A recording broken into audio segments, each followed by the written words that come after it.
আমাকে যখন প্রথম রিমার্ক থেকে অ্যাপ্রোচ করা হলো যে আমিও রিমার্ক ফ্যামিলির মেম্বার হতে চাই কিনা, অসম্ভব সুন্দর একটা আমন্ত্রণ।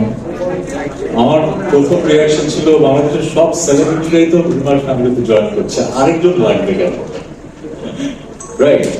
সো আমার এই কথার উত্তরে এমন কিছু কথা আমি শুনেছি, আই ওয়াজ ব্লোন অ্যাওয়ে।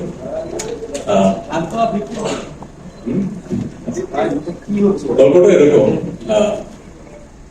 আমার জন্ম হয়েছিল যেই সালে, আমাদের মেগাস্টারের জন্ম সেই একই সালে। আমাদের বয়স অনেক হয়েছে, কিন্তু বাংলাদেশ থেকে আমরা যে পরিমাণ ভালোবাসা পেয়েছি এটা আসলে কথায় প্রকাশ করা যাবে না। 1999 সালে ওনার প্রথম সিনেমাটা রিলিজ হয়, আপনারা জানেন। আমারও প্রথম ব্যান্ড ব্ল্যাকের আত্মপ্রকাশ 1999 সালে। প্রায় 2 দশকের বেশি সময় ধরে আমরা কিন্তু মানুষের ভালোবাসা পাচ্ছি।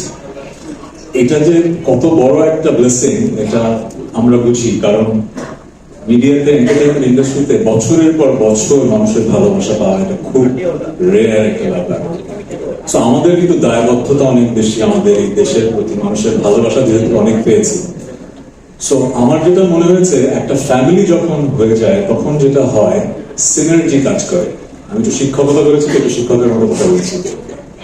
সিনার্জি মানে হচ্ছে যে যখন অনেকগুলো মানুষ একসাথে আসে তখন ইন্ডাস্ট্রিতে কালেক্টিভ আউটপুটটা অনেক ভালো হয়। ইন্ডিভিজুয়ালি আপনি কিন্তু যতটুকু করতে পারবেন তার চেয়ে অনেক ভালো করতে পারবেন। সো আমাকে এমন একটা লোভনীয় অফার দেওয়া হলো যে আমি আসলে রিমার্কে ছাড়া এখন কিছু ভাবতে পারছি না। এটা কোনো অর্থনৈতিক অফার না, এতটুকু আমি আপনাকে বলে দিতে পারি। যেটা হয় কি, মানুষ বেঁচে থাকতে চায় কিভাবে? তার কাজ দিয়ে। মেগাস্টার শাকিব খান, আমরা মেগাস্টার বললেই কিন্তু মেগাস্টার না, ওনার তুফান যেরকম তুফান সৃষ্টি করেছে সে কারণে উনি মেগাস্টার, রাইট? সো কাজ দিয়ে কিন্তু আমরা বেঁচে থাকি। সো রিমার্ক আমাকে এরকমই একটা অসাধারণ সুযোগ করে দিয়েছে। আমি গত 25 বছরে যে ভালোবাসা পেয়েছি, মূলত পেয়েছি হচ্ছে মৌলিক গান করেছি বলে, তাই তো? আর মৌলিক গান হিট করা কিন্তু অনেক কঠিন।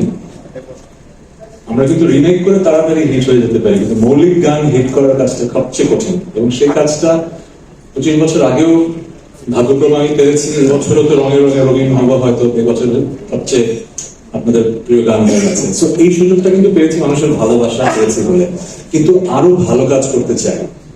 আপনারা যখন তুফান দেখেছেন আপনাদের মনে হয়েছে যে এটা যে কোনো ওয়ার্ল্ড স্ট্যান্ডার্ড একটা সিনেমা, মনে হয়নি?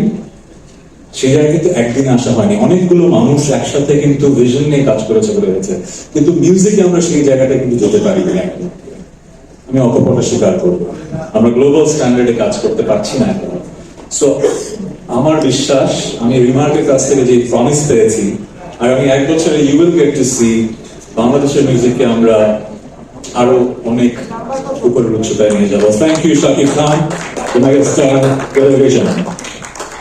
থ্যাংকস টু এভরিওয়ান যারা আমাদেরকে এত সুন্দরভাবে বাংলাদেশের মানুষের কাছে উপস্থাপন করেন এবং আমাদেরকে মানুষের ভালোবাসা পাওয়ার যোগ্য ভাবেন। Thank you.